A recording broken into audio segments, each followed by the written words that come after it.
নমস্কার, আজকে বানাবো টমেটো গার্লিকের চাটনি। কড়াইটা গরম করতে বসিয়ে দিয়েছি। প্রথমে আমি একটা মশলা বানিয়ে নেব। তার জন্য লাগবে গোটা জিরে, 1 চামচে গোটা জিরে, 5 ফোড়ন। 5 ফোড়ন আমি পুরোটাই দিয়ে দিলাম। ধনে দিচ্ছি, গোটা ধনে, আর মৌরি দেব, মৌরিও 1 চামচে।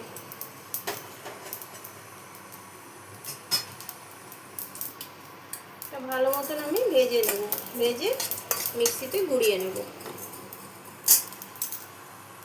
মশলাটা আমার ভাজা হয়ে গেছে, এবার ঠান্ডা হলে আমি গুঁড়ো করে নেব। কড়াটা বসিয়ে দিয়েছি, এর মধ্যে সামান্য নুন দিয়ে দেবো।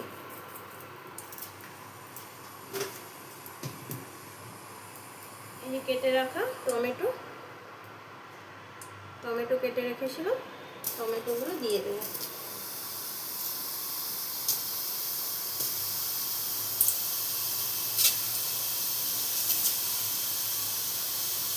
টমেটোগুলো পুরো যাতে গলে যায় ওইভাবে আমি এটাকে সেদ্ধ করে নেব। এর উপরে আর একটু নুন দিয়ে দেবো, নুন দিয়ে ঢাকা দিয়ে দেবো। টমেটোটা অনেকটাই সেদ্ধ হয়ে গেছে। এবার বাদ বাকিটা ঠান্ডা করে, নামিয়ে ঠান্ডা করে আমি মিক্সিতে এটাকে পিষে নেব। এই যে রান্না করা টমেটোটা মিক্সিতে পিষে নিয়ে এসে ভালো মতো পিষতে হবে, যাতে একটা দানা না থাকে। কড়াটা গরম হয়ে গেছে, এর মধ্যে তেল দিয়ে দেবো, সরষের তেল।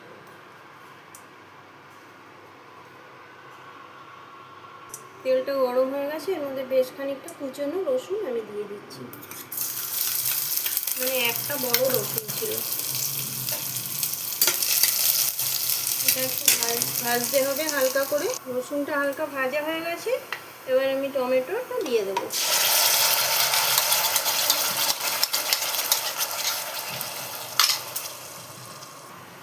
এর মধ্যে আমি এখন একটু নুন মিশিয়ে দেবো।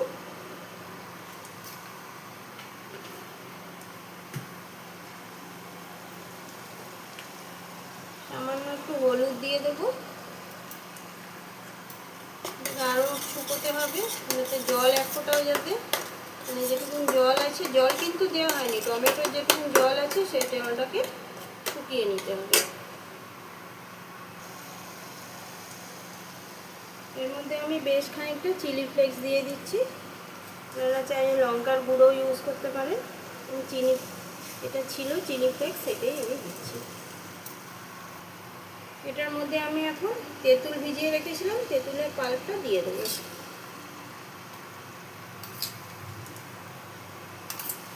3 চামচের মতন দিয়ে দিলাম। এটা ভালো মতো মিলিয়ে নেব।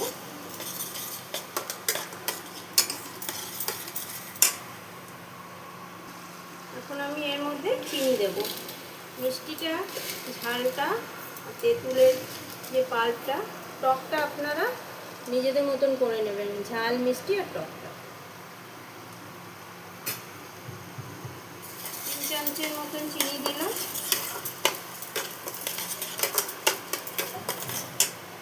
আমি আরেক চামচে দিয়ে দিচ্ছি। এটা আরও শুকোতে হবে। চাটনিটা আমার কমপ্লিট। চাটনি, আচার যা বলা যায়, দেখুন কতটা গাঢ় হয়ে এসছে। আর এটাতে কিন্তু এক ফোঁটাও জল দেওয়া হয়নি, জল যাতে না পড়ে, এরকমই শুকনো শুকনো হবে। মানে টমেটোর যেটুকু জল ছিল ওইটুকু। এখন এর মধ্যে আমি এই ভাজা মশলাটা দিয়ে দেবো। প্রথমে যে ভাজা মশলাটা বানিয়ে রেখেছিলাম, এই ভাজা মশলাটা 1.5 চামচের মতন ভাজা মশলাটা দিয়ে দিলাম। এটা দিয়েও একটু মিলিয়ে নেব। সবার শেষে ভিনিগারটা দিয়ে দেবো। ভিনিগারটা দিলে কি আপনি অনেক দিন ধরে রেখে খেতে পারবেন। 1 ঢাকনা, 2 ঢাকনার মতন ভিনিগার দিয়ে দিলাম। এই চাটনিটা কমপ্লিট। এবার আমি সার্ভ করে নিচ্ছি। এটা খেতে দারুণ লাগে। যখনই কোনো ভাত খাওয়া হবে বা রুটি পরোটা খাওয়া হবে, এটা একটু নিয়ে নিলে পুরোটাই খাওয়া হয়ে যায়।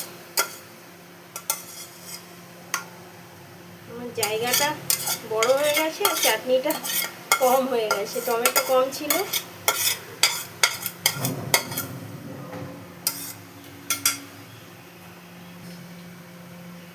এই যে গার্লিক টমেটো চাটনি রেডি। আর এটা একবার খেলে মন ভরবে না, বারবার খেতে ইচ্ছা করবে। খুব সুন্দর লাগে খেতে, একবার বানিয়ে দেখবেন। আর যদি ভিডিওটা ভালো লাগে তো একটা লাইক করে দেবেন।